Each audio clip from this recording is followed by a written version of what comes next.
नमस्कार। जो लोग हरियाणा पुलिस कांस्टेबल भर्ती के लिए आवेदन कर रहे हैं, उनके लिए यह आवेदन प्रक्रिया को समझना बहुत ही जरूरी है। तो चलिए सीधे काम की बात करते हैं। आज हम इन 6 जरूरी मुद्दों पर बात करेंगे। इसे एक सफल एप्लीकेशन के लिए एक स्टेप बाय स्टेप गाइड समझिए। तो चलिए शुरू करते हैं। हमारा पहला सेक्शन है अवसर और चेतावनी के बारे में। ये एक बहुत बड़ा मौका है, लेकिन इसमें छोटी छोटी गलतियों का खतरा भी उतना ही बड़ा है, जो बहुत भारी पड़ सकता है। और ये मौका कितना बड़ा है? कांस्टेबल के 5500 पद खाली हैं। सच में ये एक बहुत बड़ी भर्ती है। और ये देखिए, HSSC के चेयरमैन की तरफ से सीधी चेतावनी है, जो बिल्कुल साफ है।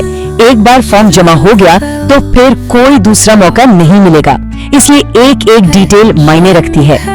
तो चलिए अब उस पर आते हैं जो शायद सबसे जरूरी हिस्सा है, समय सीमा। इन तारीखों पर बहुत ध्यान देना होगा।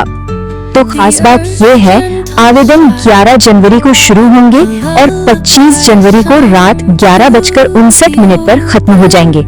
और सबसे अच्छी बात, किसी भी कैंडिडेट के लिए कोई एप्लीकेशन फीस नहीं है। ठीक है, अब आते हैं पर्सनल डिटेल्स पर। ये वो जगह है जहां सबसे आम गलतियां होती हैं और इन गलतियों से आसानी से बचा जा सकता है। तो जरा ध्यान से सुनिए। यहाँ एक सबसे जरूरी नियम है, नाम, पिता का नाम और जन्मतिथि सब कुछ 10वीं की मार्कशीट से हूबहू मिलना चाहिए। आधार कार्ड या किसी और आईडी से नहीं। इसी से वेरिफिकेशन में किसी भी तरह की परेशानी से बचा जा सकता है। फोटो के लिए ये 4 शर्तें हैं जिन्हें पूरा करना ही होगा। फोटो हाल की हो, बैकग्राउंड सफेद हो और उस पर नाम और फोटो लेने की तारीख साफ साफ लिखी हो। अपना मोबाइल नंबर और ईमेल वही दे जो हमेशा चालू रहता हो। याद रहे, सारे OTP और जरूरी अपडेट्स इन्हीं पर आएंगे। बाद में इन्हें बदलना बहुत मुश्किल हो सकता है। चलिए अब दस्तावेजों की मेन चेकलिस्ट पर चलते हैं। ये देखने का समय है कि कौन कौन से जरूरी कागजात इकट्ठा करने हैं। ये 5 दस्तावेज तो हर एक आवेदक को अपलोड करने ही है, चाहे उनकी कैटेगरी कोई भी हो। पक्का कर लें कि ये सभी तैयार हैं। और अगर कोई आरक्षित श्रेणी के तहत आवेदन कर रहा है तो उन्हें इन अतिरिक्त दस्तावेजों की जरूरत होगी। अपनी कैटेगरी को ठीक से जांचकर सही सर्टिफिकेट तैयार रखें। अब इस सेक्शन को एक जरूरी क्या ना करें गाइड के तौर पर देखिए। ये विज्ञापन से सीधे लिए गए आधिकारिक कारण हैं जिनकी वजह से फॉर्म रिजेक्ट हो सकता है।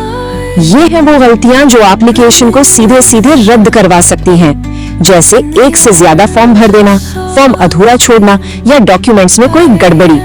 इन गलतियों से बचने के लिए अपने फॉर्म को 2 बार जरूर चेक कर लें। चलिए अब आवेदन के आखिरी स्टेप से गुजरते हैं और देखते हैं कि इसके बाद आगे का रास्ता क्या है। तो ये अनुलग्नक V क्या है? आसान शब्दों में कहें तो ये एक शपथ पत्र है। इस पर साइन करके ये कंफर्म किया जाता है कि दी गई सारी जानकारी सच है। इसे अपलोड करना जरूरी है। एक बार आवेदन सफलतापूर्वक जमा हो गया तो ये 5 चरणों वाली चयन प्रक्रिया शुरू होती है। ये प्रक्रिया फिजिकल टेस्ट से शुरू होकर मेडिकल परीक्षा पर खत्म होती है, जिससे आगे का पूरा रास्ता साफ हो जाता है। तो अब चेकलिस्ट भी है और सारी चेतावनियां भी पता हैं। सवाल ये है, क्या आवेदन इस पहली और सबसे जरूरी परीक्षा को पास करने के लिए तैयार है? पूरे आत्मविश्वास के साथ जमा करें।